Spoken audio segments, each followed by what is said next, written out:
this. Shit, okay. Why do I have a lightsaber? Don't worry about it, I'm gonna shut this off. Alright, anyways, today, guys, we're gonna be talking about Barbenheimer, which is the big event film this summer. You know, just two films came out on the same day for some reason. You might have not heard of them. Barbie, Oppenheimer. Two pretty good movies. Somewhat. Maybe they're bad, though. You never know, because I haven't said my opinion on them yet fully. That's going to come later. Anyways, stay tuned if you want to hear some random guy who you don't know talk about Barbenheimer, which is Barbie and Oppenheimer combined, because they both came out on the same day. So yeah, this review is going to be amazing. Watch some of it, and then click away from the video if you want to. It's up to you. I really have no clue what I'm saying right now. Anyways, yeah, Barbenheimer. Let's get straight into it, because I'm getting tired of doing this intro. This is the fourth take. Let's go. I think it's about time. Yeah. Okay, listen to this wonderful plot synopsis. Barbie basically has an existential crisis and decides, you know what? I'm going to go to the real world to try to solve my problems. And Ken follows her to the real world because Ken is pissed that Barbie friend-zoned him. So they go on a little wacky misadventure. And from there, I'm not really going to spoil what happens next. She goes to the real world, discovers what it's like to be human. And yeah, that's pretty much the movie. And at least, like, the least spoiler way possible. And it's awesome, kind of. We'll get into the review now.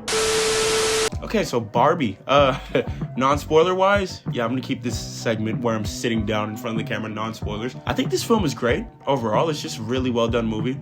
A lot of things about it convey like a childlike sense of imagination and wonder that I think is a lot of fun to watch, especially when you're in Barbie land with all the rest of the other Barbies and Ken and stuff. And also, yeah, Ken was great in this movie. There's a lot of unexpected stuff they do with Ken's character and Barbie's character that's a lot of fun to go through. Margot Robbie and Ryan Gosling give like fucking amazing top tier performances. Ryan Gosling, especially for me, gives one of the best performances I've seen this year. He's a great actor. Ryan Gosling is pretty much good in everything though, so that's not that surprising. We all love Ryan Gosling, including me. I mean, who wouldn't? He's Ryan Gosling. Who doesn't like Ryan Gosling?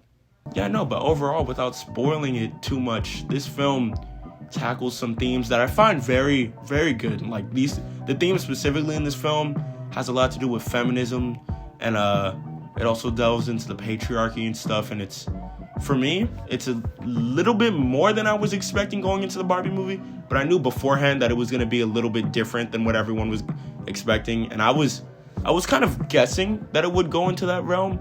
I wish it was slightly more subtle, but I'll get more into that in the spoilers. So yeah, overall, movie's pretty good. Time to spoil it now. So yeah, spoilers for Barbie. Warning right here. You can skip to whatever time code I'm gonna put up on the screen if you don't want to be spoiled. Barbie. Yeah.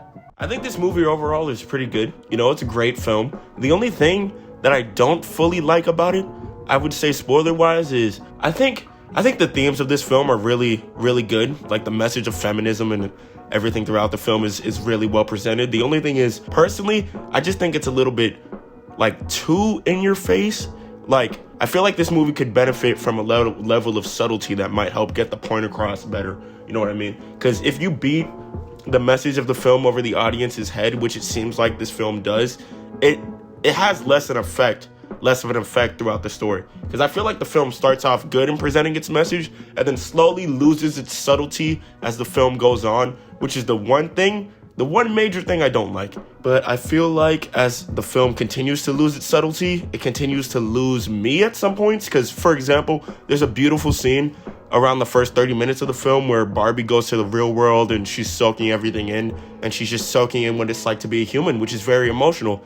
And then she turns to her left or her right, I can't remember, and she sees an old woman sitting on the bench next to her, and she tells that old woman that she's beautiful. And that moment, in my opinion, is like 10 times more powerful than what happens throughout the film. Stuff like that is a lot more powerful than halfway through the second act of the movie, where one of the characters delivers a whole speech of basically the entire point of the film to Barbie, and it's very unsubtle and kind of just But besides that, I think this movie is great. It has it's surprisingly emotional at points. Like, it grips on your heart sometimes, you know? Like, it's pretty good at that. Also, overall, it's a fun-ass movie. Like, the filmmaking here, the set design, the the dance sequences, especially the sequence with Ken, the I'm Just Ken musical number, that that presents itself as like one of the most, that sequence is genuinely one of the most fun sequences I've seen in the theaters this year. So yeah, the film overall is great. It could benefit from some subtlety, but it's overall like a fun time. It's a great film, and I really like its message, even though like I've said before, its message could just be a little bit more subtle, and I feel like the film would be better. Overall though, it's a great movie, so I'll give it an 8 out of 10. Yeah, pretty good movie.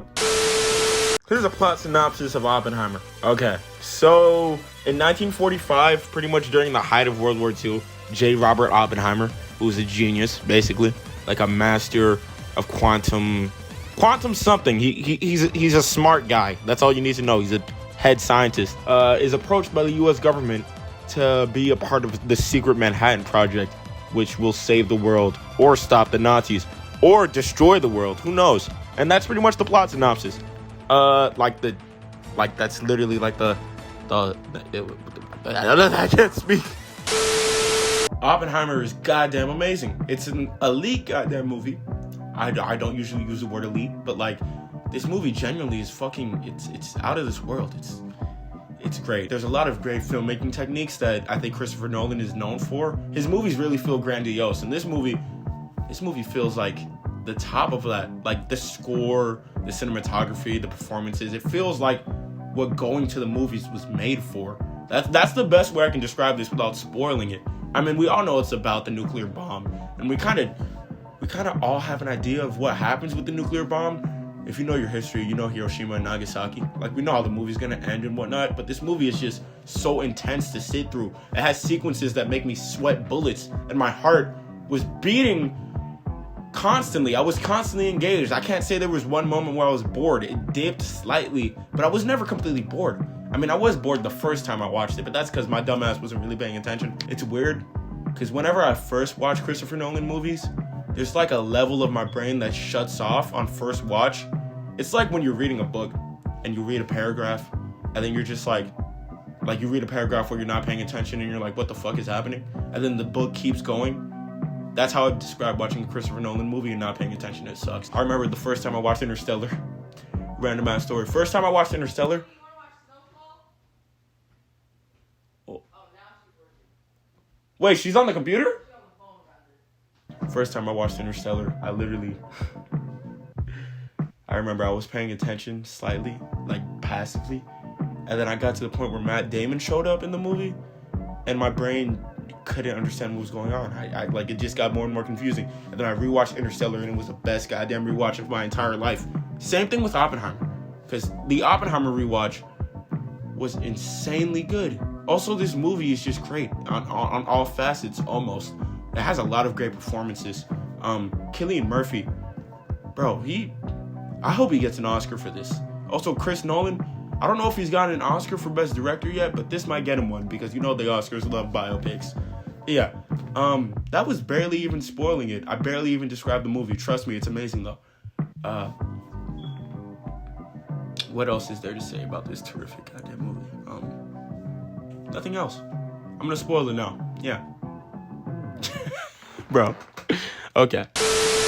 Christopher Nolan, like, constantly knocks it out the park. I'm not even surprised that Oppenheimer is amazing, but oh my fucking god, this movie was like breathtaking. There were multiple sequences in this movie that just left my heart kind of on the ground. A lot of these sequences include Oppenheimer dealing with his guilt, or there's one scene about halfway through the film where he gives a speech like immediately after the bombs have dropped on Japan, and this speech is insane because he's literally, you can tell he's losing himself, and like you can tell that he feels guilty as hell, because when everyone gets up to start clapping, the audio is haunting. Like, the people clapping is replaced with the sound of people screaming and running, and it doesn't feel like a triumphant moment. It feels goddamn horrifying, and I love that. I love that aspect of this film. There's a sequence where they're testing the bomb, right? And throughout the entire scene, the music is intense. Everything is intense because they genuinely think when they hit the button, if something goes wrong, they could blow up the fucking atmosphere and the entire world could end. So it's a tense ass scene. But yeah, my heart was beating for the entirety of that scene, and then bam, as soon as the bomb goes off, everything just goes silent, and I was just left with my heartbeat. And that one scene, oh my god, that was just like an audio visual masterpiece. There's a lot of that throughout this movie. There's also multiple scenes where Oppenheimer is grappling with the guilt and the level of trauma he feels after having created such a horrible device. And it's weird because Oppenheimer as a character has to justify this to himself at multiple different points. He has to like justify why he's doing what he's doing. And it's like he's almost lying to himself. And Cillian Murphy portrays the turmoil.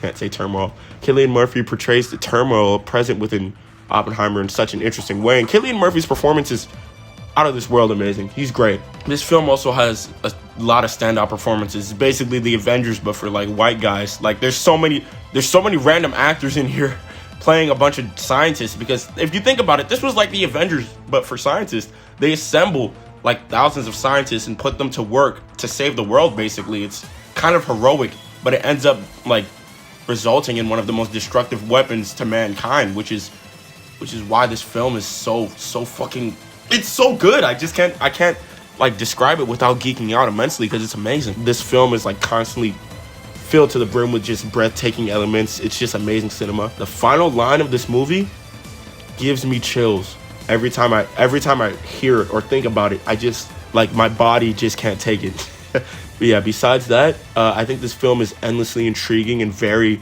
very amazingly put together by Nolan and his creative team. And everything about this film is good. So obviously it's gonna get a 10 out of 10 because this film is goddamn amazing. Oppenheimer is up there, in my opinion, with some of the best movies of this year. And I'll probably rate the movies of the year at the end of the year. But yeah, this movie is a 10 out of 10. 100%, you should watch it if you haven't already.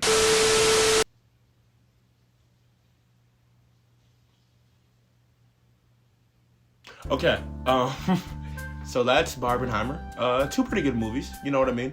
I spoiled them, didn't spoil them sometimes. It's whatever. I'm gonna go now. You can like or subscribe if you want to. If you don't want to, it's chill.